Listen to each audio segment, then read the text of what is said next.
So good evening and welcome to the Campfire. It's a Thank it's you. a ple- it's a pleasure to have you here for the subject matter that we're going to talk about because I feel like when we gather around a campfire, we do so to come together. But in order to come together, it comes with a cost, and that's the grief of losing somebody. And there's many different forms of grief, though, whether it's somebody actually beginning their journey to the other side, or it's just somebody leaving your story and moving on with their life in a different direction. And they both affect us equally. Absolutely, they do. And thank you so much for giving me the opportunity to as we say in Australia, I'm in Australia, chew the fat together around the fire.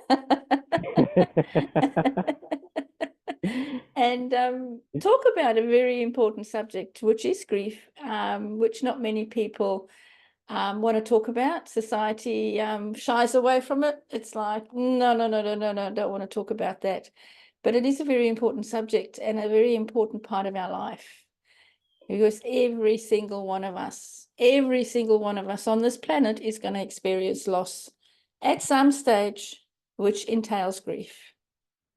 It really does. And when I look back at some of my heroes that have come before me, they actually recorded their thoughts about how grief impacted them. And while there's common threads to it, it's so drastically different how we envision, let alone allow it to affect our lives and subsequently to deal with it and let it go. Yeah, yeah. You know, for me, when I lost my husband, it was sudden. There was no warning. He died of a blood clot. There was no goodbyes. He was only 55. I was 51.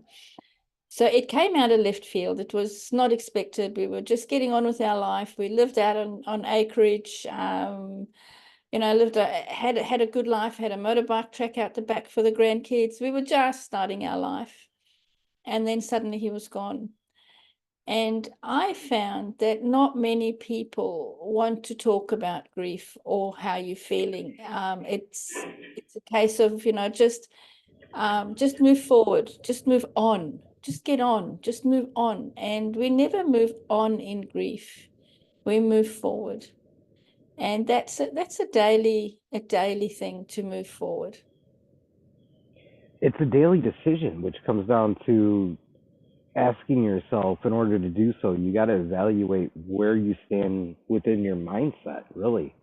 Yeah, And when you get that answer after that hard conversation, it gives you the option to either just sit and dwell in it yeah, and put your head down and continue until that day it finally you can't distract yourself anymore, or yeah, in the early stages you can understand that this is going to become a personalized learning journey. yeah, yeah. Grief is a choice. And when I say that to a lot of my clients, they they arc up and they go, "No, it's not a choice. I didn't choose for my loved one to die. No, we didn't. But we can choose how we move forward. That's the choice. We all can choose a different life." Because when we lose somebody, and it doesn't have to be necessarily through, grief, as you touched on in the beginning, grief is not always just the loss of a loved one.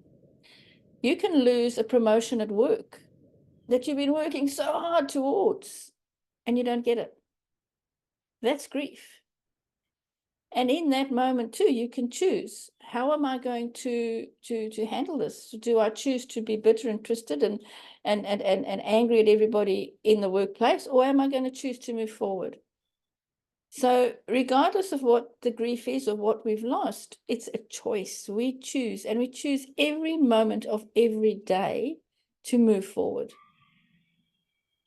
Well, whether or not you decide to stay stuck in the moment and battle that grief and let it unavoidably become your expression or the vocabulary that you use, or you choose to go on that journey of healing and learning, Yeah. the fact of the matter is life is still going on. And when you stay stuck in it, you're missing out on what could be. yeah, it can be scary, it can be difficult, and absolutely the feelings that you're going to have to sit with are painful. But as you mentioned, we still have the empowerment to make a decision. And that decision is one that, whether you're aware of it or not, you're making one way or Yeah, the other. yeah, yeah.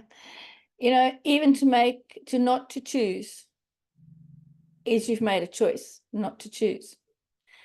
And I see so many people year after year count the hours, count the days, count the moment, recall that moment when they died, when they lost them, you know, and it's not healthy to do that. It's not something, you know, that your loved one would want you to do.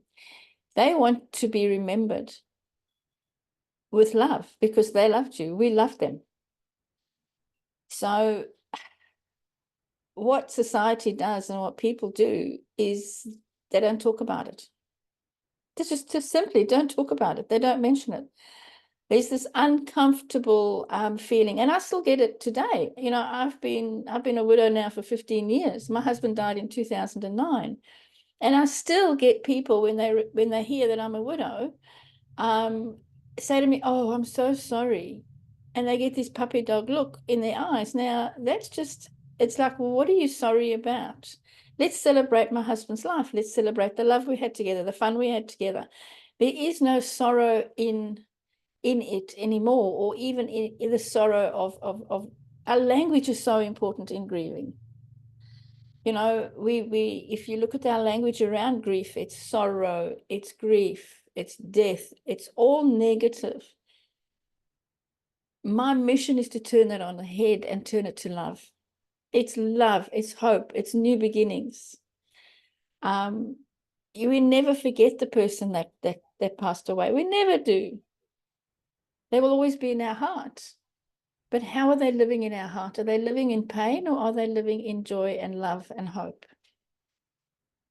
See, I think that's beautiful because, I noticed here a lot. Well, I encounter it a lot in people that I interact with. When we lose a loved one, we label it with the celebration of life nowadays Mm, to kind of soften it.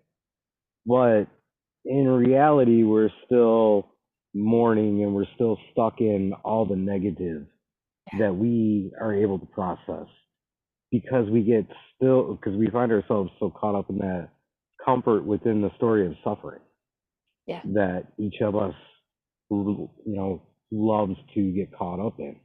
It's one more thing that we can add to that fire. So, okay, we're the victim. The reality of the matter is, when you start to explore it, you understand that if you stay in the victim mindset with it, you're disserving your loved one. oh, And totally.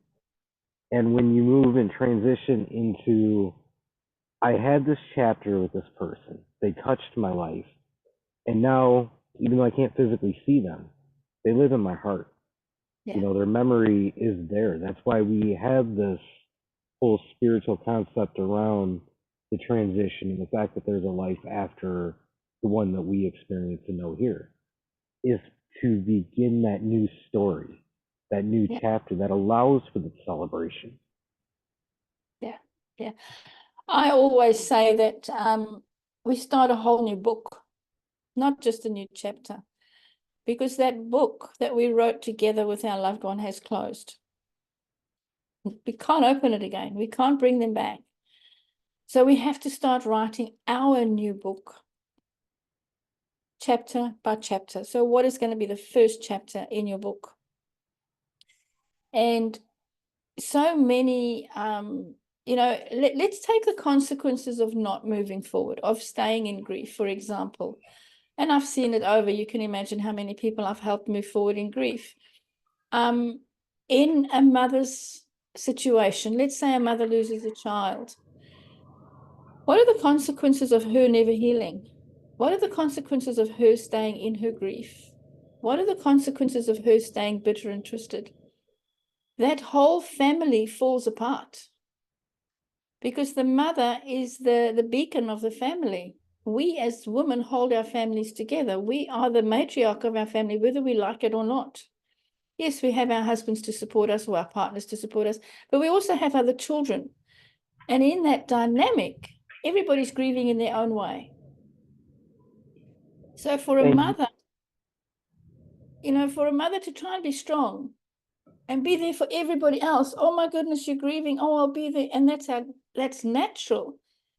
We have to be strong enough to heal ourselves first so that we can be there for our husband and our kids and everybody else.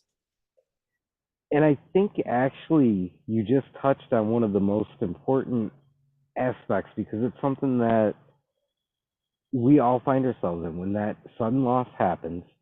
We're standing there with that blank notebook in our hands, expected to write the story, but at the same time, we're expected to be strong for everybody else and support them as well, because it's meant to, as a moment to rally around each other and come together.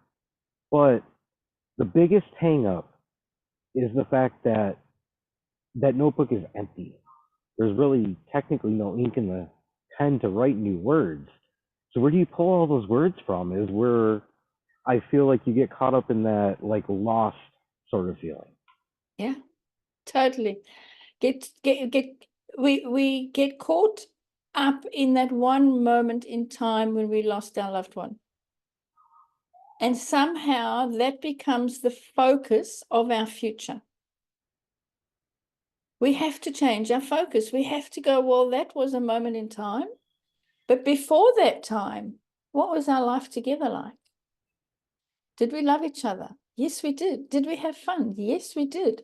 Did we have our ups and downs? Yes, we did. We lifed together. We had life, we had joy, we had sorrow, we had everything in between, all those emotions. But what happens when we lose our loved one? We focus in on that one moment in time. And then we become, and I hate to say it, the victim of our circumstances, instead of becoming the hero and moving forward and embracing that love and saying, well, I'm moving forward and I'm taking you with me. We don't ever leave them behind. I've had, a widow said to me just the other day, I don't want to move forward because I don't want to leave my husband behind. And that's a very common statement. People think because we're going to move forward, we're going to forget about them and we're going to leave them behind. There's nothing further from the truth. Absolutely nothing further from the truth, because they come with us wherever we go. Wherever we go, you can move countries, you can move to Mars and they'll still be there because they are in our heart, they're in our memories, they're in us. That's the beautiful part of the human experience right there. Yes. But I feel like in order to really be able to grasp that and begin to, which I really love, the hero story out of it, Yeah. to turn it from the suffering story to the hero's journey, Yeah. you have to almost have to incorporate a few mindfulness practices in there, because Okay. this is how you stop looking solely through the vision of your eyes and you Yeah. start to see the broader aspect of the world around you, that living world, and understanding that even though they're physically not standing next to you, they are still, in a sense, holding your hand Yeah. because they've just transitioned into another aspect of the living, breathing, functioning world. Absolutely, 100%. Like I said, it's been 15 years for me, and I still speak to my husband. I still get angry with him. If, I loved where I lived on the 8 acres, but I couldn't manage it on my own. It was just too much for me as a woman on my own. Yes, I've got kids that help me, but I don't want to burden them. So I eventually sold. I sold it only 3 years ago because that was my life. That was where I was. And I got angry with him for dying. It was like, how dare you die? This is what you're supposed to do. You're supposed to be here to do the mowing, to do the felling of the trees and do whatever needs to be done on the land. And now you're not here and I've had to sell it. And that was an emotion that I had after so many years. And we're allowed those emotions. This is the key. You're allowed to have those emotions. It's not, it's, I got angry with him, then I started laughing, I started giggling, and I thought, yeah, you're probably sitting up there laughing at me, going, ha ha, I'm having a rest now, So we have to embrace their life. We have to incorporate their life into our new life and moving forward. There's no line. There's one thing that I've noticed so far in this conversation. It's almost as if you're giving a spoiler alert to the ending of this conversation, because for as painful and hard as these subject matters are, and I love the fact that you're smiling, you're laughing, you're engaging with these memories. And that's where this hero journey is supposed to go. I didn't mean to cut you off or change the direction of where you were going with that, but that spoke to my heart. I thought that was a Yeah. point we had to stop and celebrate for a second. Yeah. Well, thank you for that. Yeah. When we embrace the love and we embrace the memories, we have to do a lot of inner work on ourselves. You touched on it earlier that it's being mindful. When we go the normal way of therapy and counseling, which we all do, because we're all told, oh, just wait for time, go through the 5 stages of grief, and go and see a grief therapist or grief counselor, and talk about it. Just talk about it. We all do that initially, but unfortunately, some people get stuck in that wheel, and they see their therapist for years, and nothing changes. And they therapist hop as well. They go from one to the other because that one didn't help and that one didn't help. Maybe this one will help. But the whole therapy system is great for the initial stages where you need to talk to somebody, but there comes a time where you need to move forward. Where am I going? What's my life look like? Who am I? And these are deep questions. If They're we, yeah, they're deep questions, yes, and it takes a lot of work to get there. You yeah, mentioned the idea of just therapy hopping or the long-term therapy system. It makes me wonder if we're going through that process and just kind of walking through it because we're not asking or teasing out the right questions. yeah, yeah. You see, with therapy, it's talk therapy. So it's tell me about how you're feeling. Talk about it, talk about it, talk about it, talk about it. We cannot talk our way out of grief. We have to take action. It's the action that creates the change. It's the action that creates the transformation. When my husband died, I had to actively make new friends because your circle of friends changes. And this is what a lot of people don't understand. They all, I've had so many ladies and so many people, mothers as well, that have lost a child say, well, my friends don't want to come around me anymore. I'm never invited to kids' birthday parties, for example, in a mother or in a wife. My friends are having dinner parties and I'm never invited. And my answer is always, that's right, because the dynamics have changed. You are no longer a couple in the case of a woman. In the case of a mother that's lost a child, for example, you are no longer that child's mother because that child is not here. So the dynamics have changed. And we take that personally and we go, oh, what have I done wrong? Have I done anything wrong? But we've done nothing wrong. So we have to take action and we have to say, okay, draw a line in the sand. What does my new life look like? That right there is one of the hardest things for anybody to sit down and just answer out loud. You're right. You're not able to just talk your way through that. You have to go out, you have to live and experience that with an Yeah, open heart, with an open mind. Be willing to understand the fact that just because you're no longer invited to those birthday parties or those gatherings because of events, you're still relevant that's right. within the grander living world. Yeah. And that right there, to me, that's the seed that really begins to open up that hero's journey. Yeah. Yeah. And that's the first step. And we need help along the way. We can't be such a strong hero that we never ask for help. And I know we don't want to ask for help. It's like, I'm fine. I can do this. I've got this. I thought I could do it on my own too, until I couldn't. Because what happens is once we start stepping out and we go, okay, I'm going to be strong today. I'm going to put my big girl panties on and out I go. If we don't have the right mindset to do that, we're going to go as fast as the nearest corner and we're going to come back because it's too hard. I can't do this. Oh my goodness. Our self-esteem and our self-worth gets lost in grief. We lose that because we've lost part of ourselves. We have to Yes, they rediscover do. who am I now? Who the hell am I? I remember asking myself that question. Who the hell are you, Denise? You're 51 and you don't know who the hell you are. And there begins the journey. But it's a journey we cannot do on our own. We need help to do the inner work on ourselves. And I think about that journey, and really it is exactly the way it plays out in every movie, every book, and every TV show that we watch. Because that hero goes through the strife of whatever the event may be. Then they have to walk through whatever, how many hours of the movie or whatever it is in order to find those skills Yeah, that are going to make them victorious in the end.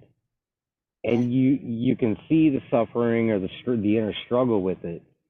So learning to make peace with the fact that it's going to take work, it's going to be difficult. There's going to be adversities, and the unknown is definitely coming your way. yeah, But what happens on the other side of that trail is beautiful. yeah. You learn a new vocabulary that honors that person that on the other on the other hand you could be sitting in a corner just crying and sobbing over because they're no longer here. Mhm. And that I think is what we all strive for. It's just we all struggle with the fact that in our society we don't give time to that. It's you get your 3 day bereavement and then you're expected to jump right back into life. You're Yeah, not allowed to let things mold. that's right. And if we gave our fellow man and ourselves that grace and that compassion, it would be so much more glorious. Mm. Grief is the most misunderstood emotion in the world. It really is worldwide in Western society. It's very misunderstood. It's not something that you get over. You never get over it. You never heal from it. And you don't even learn to live with it. So many people say you just learn to live with it. No, you don't. You heal from it. You have to heal you. You have to create a whole new you. Now, how do you create a whole new you if you don't know where to start? If you're not getting the right help, how are you going to know whether, we are all programmed and we are brought up in a certain culture. We have certain beliefs. We have certain habits. Now, some of those habits and those beliefs that we've picked up throughout our life are no longer serving us. They're actually stopping us from moving forward in our life. What I'm grief does, what the loss of a loved one does, it puts a magnifying glass over that. I'm smiling over that fact because that is one of the most sobering, straight to the point thoughts that somebody could say to you in those moments. Is the reality that as you move forward, that grief that you're carrying, you start to lean on it as a crutch, and you start to wear it as a mask because you're very, very insecure about yourself. Yeah, You're struggling to move forward through fear. yeah, And, accepting that doesn't necessarily make it easier. It's not supposed to make it any easier, but it's supposed to give you the the urge inside and the willingness inside to open your heart up to give yourself that grace. Yeah. We have to feel it. And that's where my flow method comes in, is the feel. Flow, F for feel. We don't feel it. We don't feel those emotions. We think we're feeling it. We think that by crying and by being sad, we're feeling it. No, no, no, no, no. That's the surface stuff. That's the surface stuff. Below that is what you're really feeling. And that's where you have to get to. And it takes work. And that's why it's really impossible to do that kind of work on our own. Because we shut down. We don't want to feel it, so we don't. We have nobody holding us accountable. We have nobody looking at our life from a helicopter view saying, do you really think that that's still working for you today? Do you really think that's serving you? And questioning your way that you operate and you move forward, because we do that unconsciously. We don't even think about it. That's just who I am. Which is something that we're all guilty of. It's, Taking that moment and whatever it is and just saying, that's who I am. I'm gonna just continue to press along and push along, and then we're right back to square one, where we're trying to understand what our journey should look like. yeah. We're starting to build up, or at least be exposed to, these mindfulness practices that make ourselves ask these kind of questions. Yeah. You see, the answers are in the questions. Exactly. And I know that sounds like an oxymoron sometimes. When, what do you mean? I had a lot of people say to me, Denise, what do you mean the answers in the questions? Well, when we start asking the right questions to ourselves, who am I? I didn't know who I was. I got married young. I had kids young. I was a young widow, and I didn't know who I was, because I was a wife. I was a mother. I was a business owner. I was all these things. But who was Denise? And therein lies the journey. Therein lies the mindfulness, the actual going within. That's a journey, and it's work. It is work. It is inner work. It's not something that you just wake up the next morning and go, oh, that's who I am. Wonderful.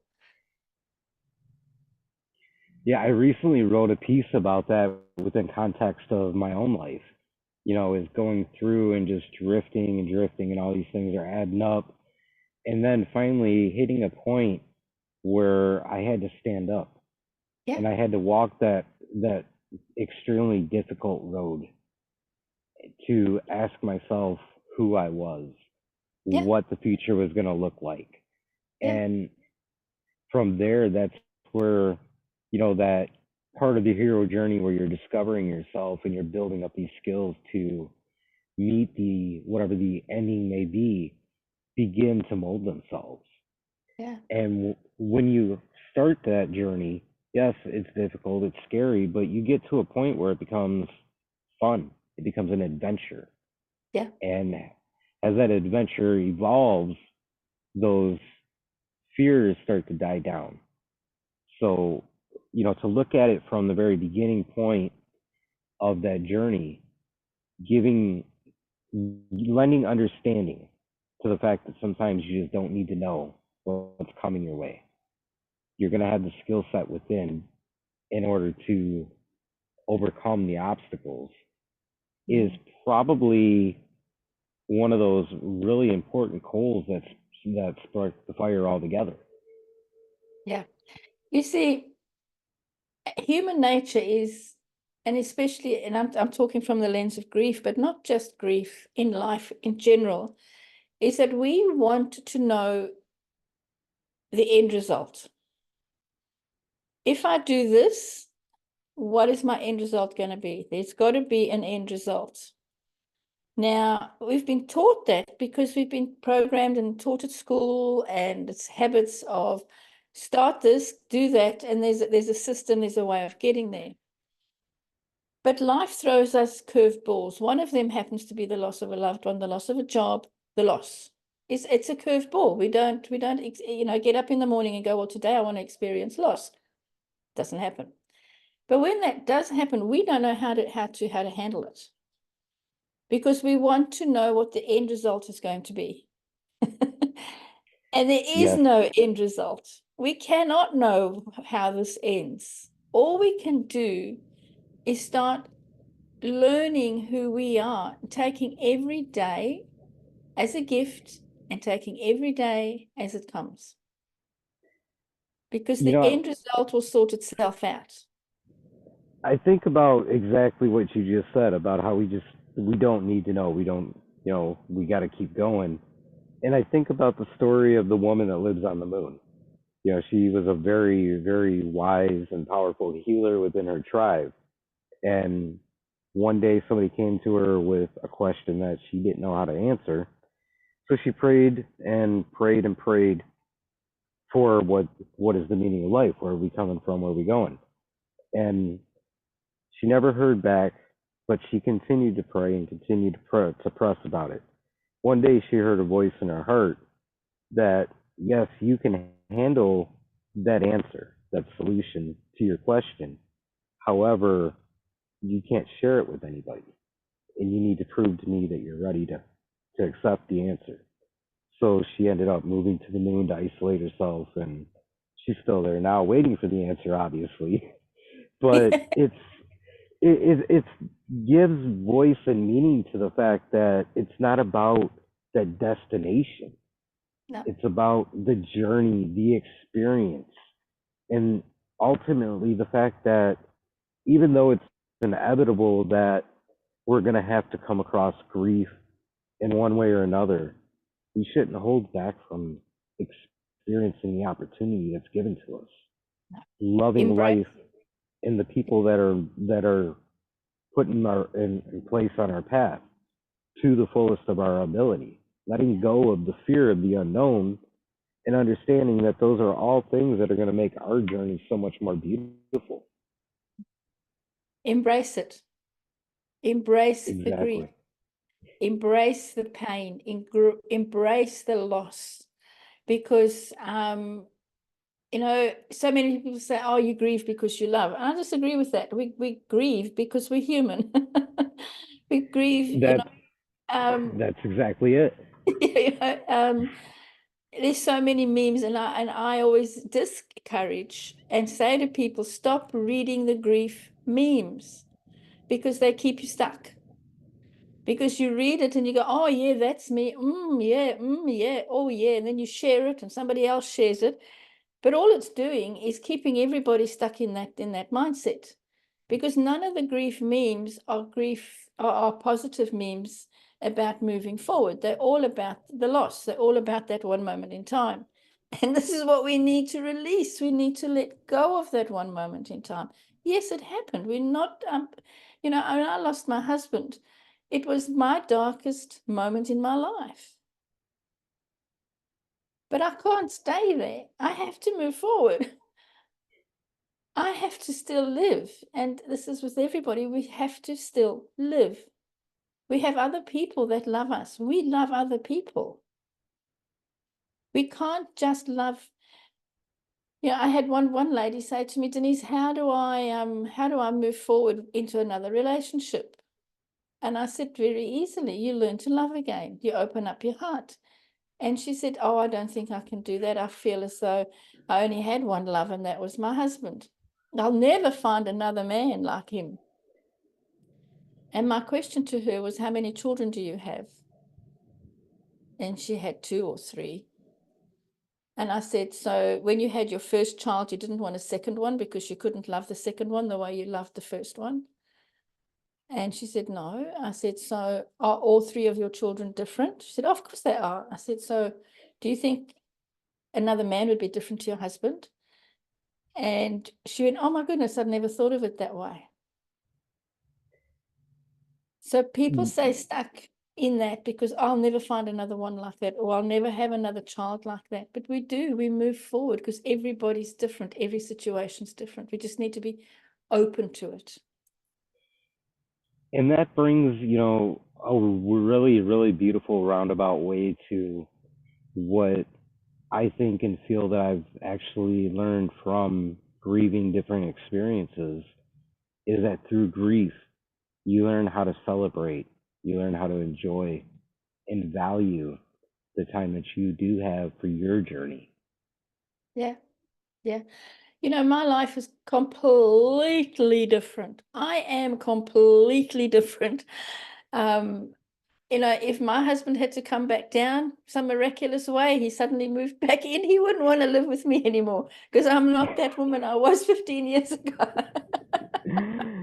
I love that, and again, it gets back to the laughter and the joy of it. I love that part of it because we're still celebrating what was, celebrating what is, and realizing that you can never step in that same river twice.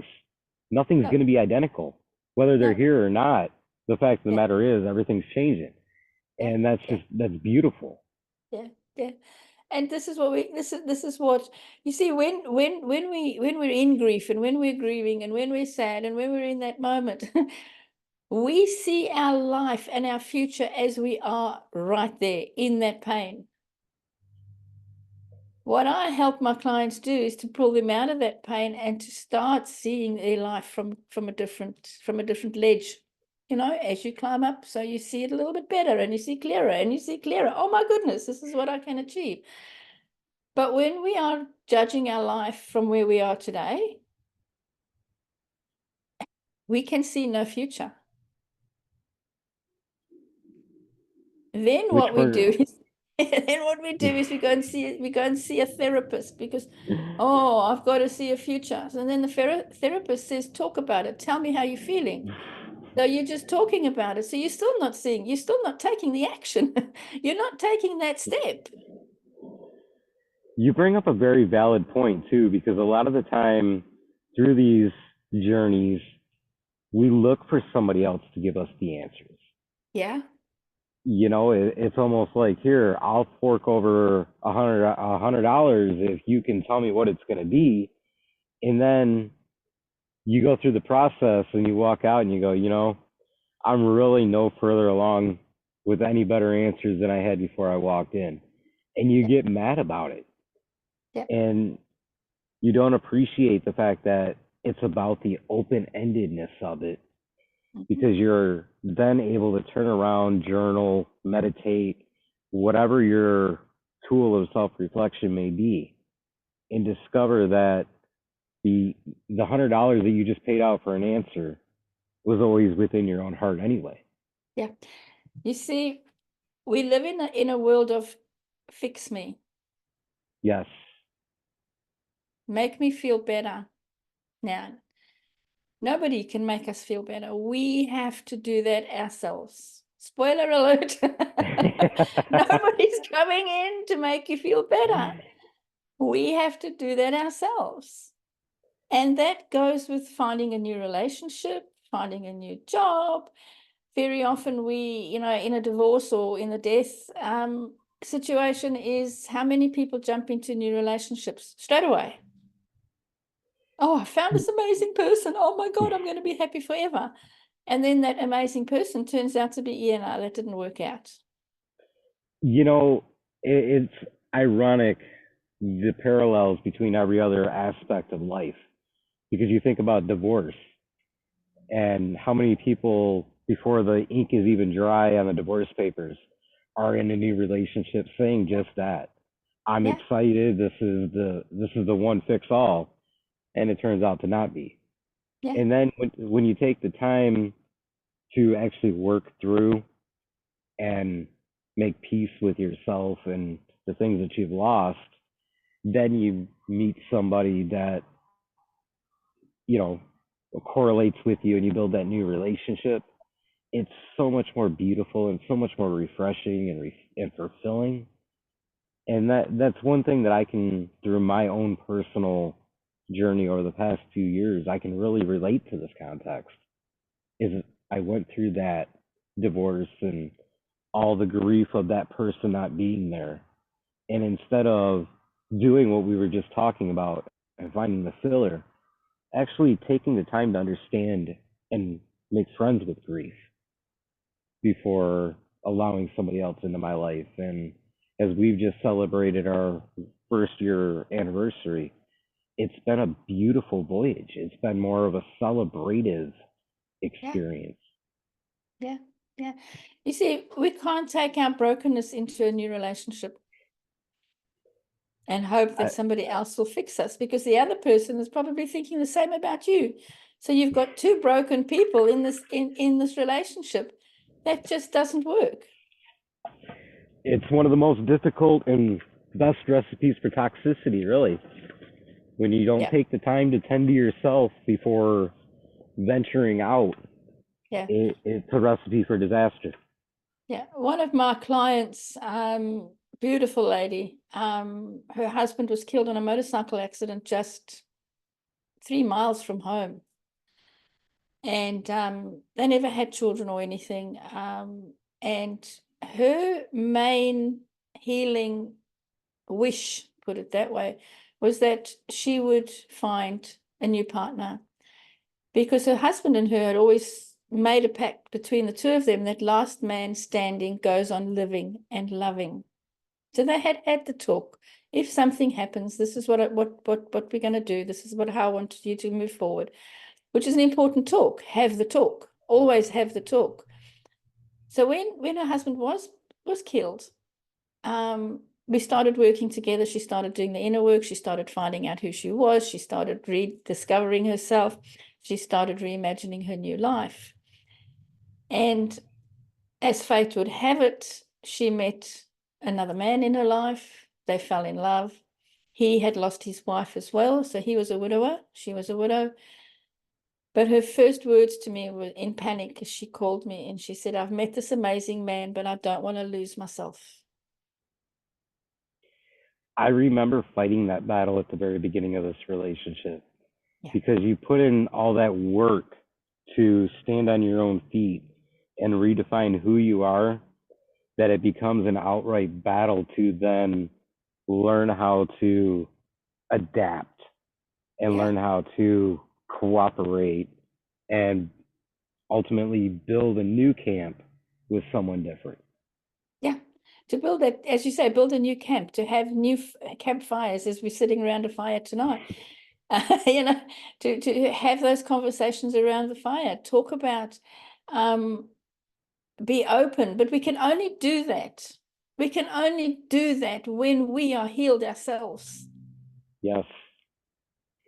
Yes, When I we think that know it, who, yeah, when we know who the hell we are, who am I? What do I stand for? What will I accept? What don't I accept?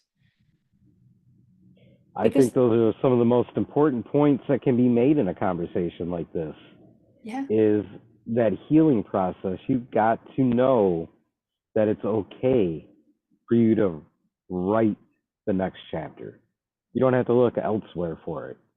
Because if you want real authentic, I'm going to get through things and I'm going to live my life, write yeah, my story, and honor this person, yeah, then or memory, then that's how you do it.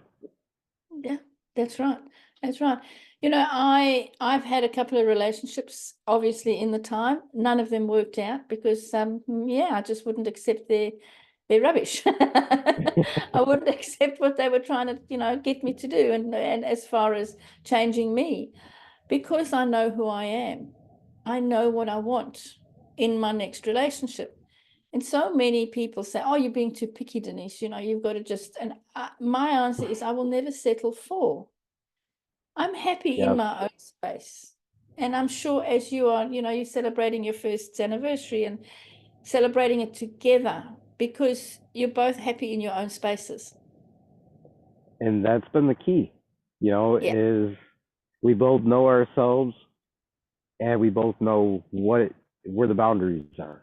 What it Yes. is we'll accept and what it is we won't accept.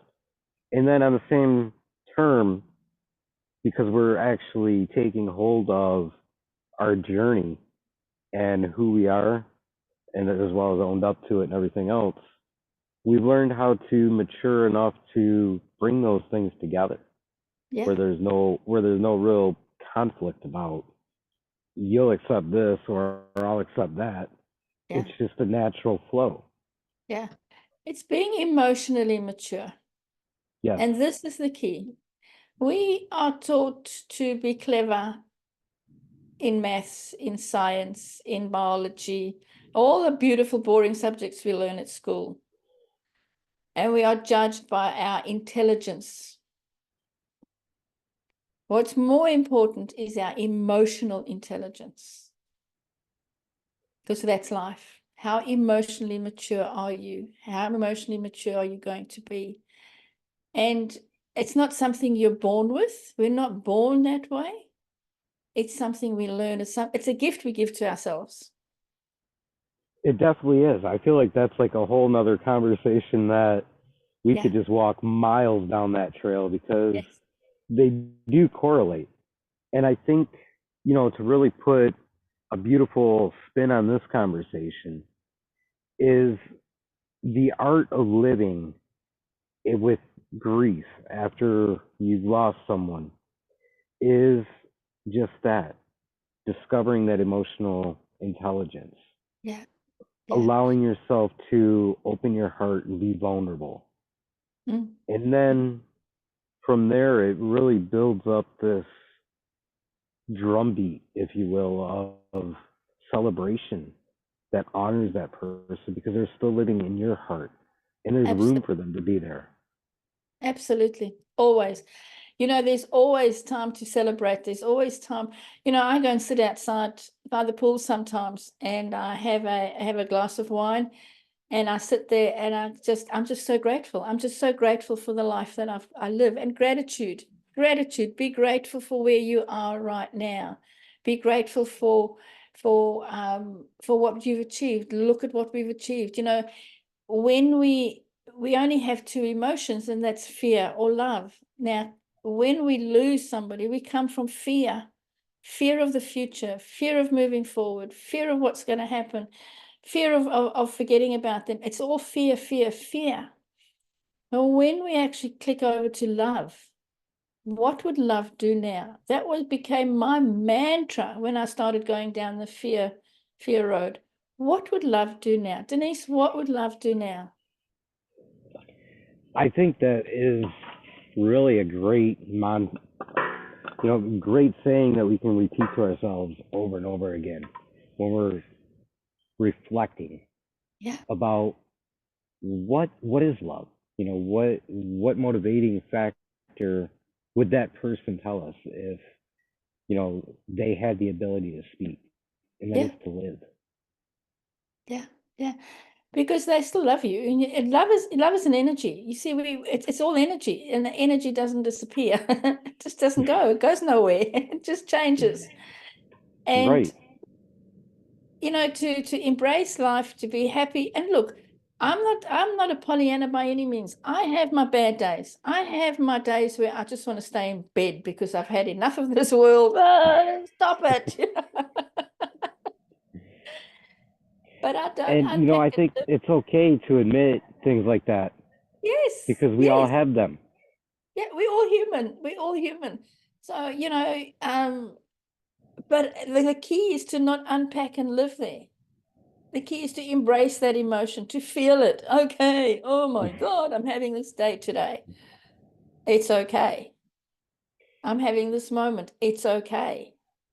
Right. And know that it's going to change. You're not living there. You're not in that. But what happens with grief is that people get so stuck in that moment.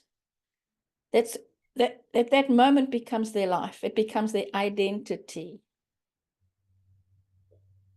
It And does. that's, It's holding that. It's that loss of identity that yeah, as you go through these hero journeys that we've talked about, where you discover your identity is only a little bit changed.